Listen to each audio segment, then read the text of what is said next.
Welcome everyone, thank you for joining me in this video.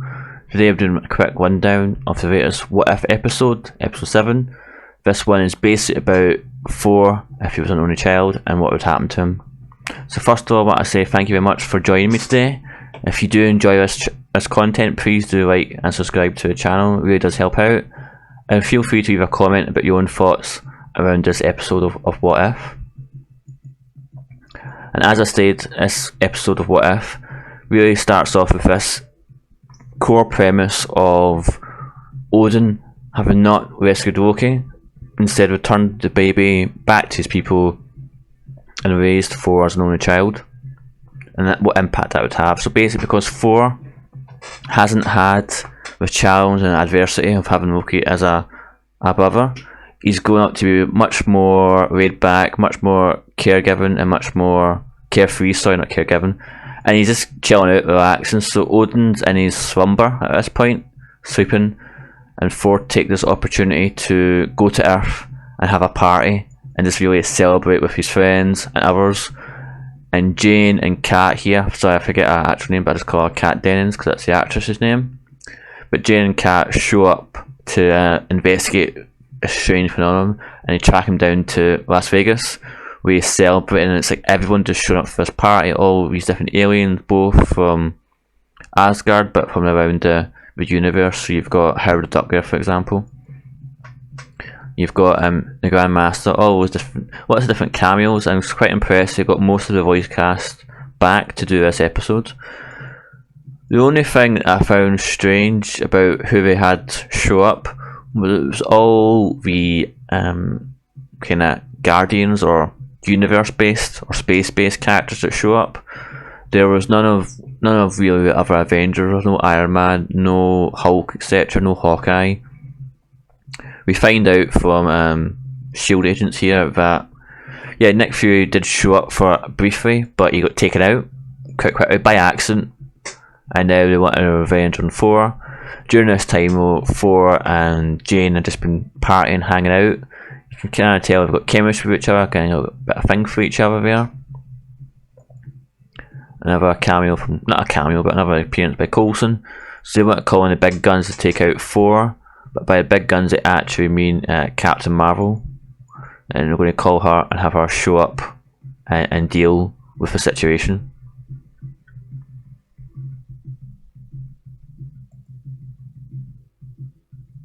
So they call in Captain Marvel, and at this point she shows up and basically acts as a party crasher, party pooper, Thor calls her. So Thor this whole time has been having a good time, enjoying himself, meets up with Loki, who know each other but obviously are not family, but Loki's embraced his Frost Giant heritage. He's been raised by Frost Giants, so he doesn't feel a need to kind of masquerade as a Asgard. He can just be himself really, so he's much more laid back and carefree as well. So it looks as if, from their point of view, it's much better for them to be separate from each other rather than be dependent upon each other. We have a fight, a bit of back and forth dialogue.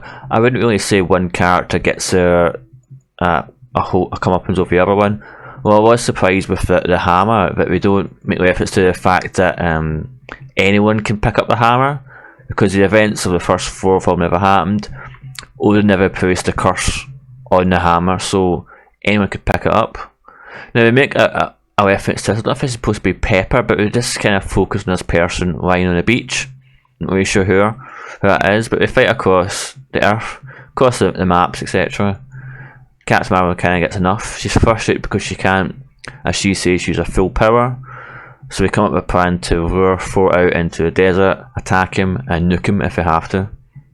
Jane's quite upset with this because she realises Thor's just there to have fun, and he's not really a big threat, as they seem to perceive it, so she tries to warn him, but he doesn't really listen. So whilst they're engaging in a fight and having fun across the world, Jane decides to contact his mother.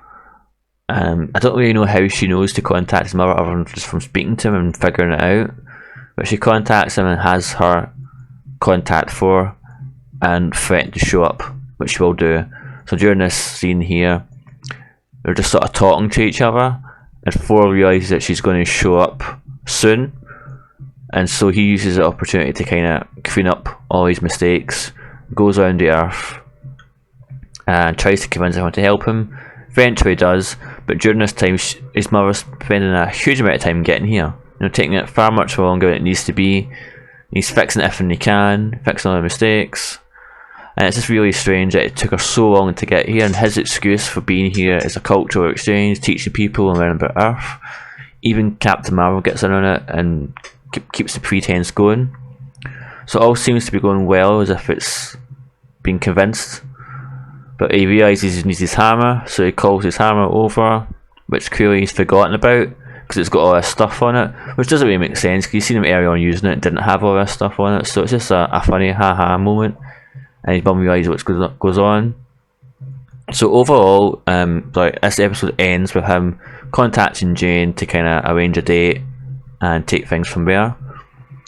So up to this point, this episode's quite lightweight, quite fun, quite different from the tones of the past few episodes, and really I'd put this episode in the bottom 3 of a What If so far. What happens next was quite interesting, as it sets up the crossover. So as you can see here, it looks as if it's Ultron with Vision's body and the Infinity Gauntlet coming through from another dimension, another universe to take over, which is really interesting. So overall, we were right to think about this being a building towards a crossover. My only kind of disappointment really is it's taking so long to actually get kind of concrete evidence view of this happening, and my concern would be with 2 episodes left and we've still got to introduce another version of Black Widow and a version of Gamora, Thanos' daughter.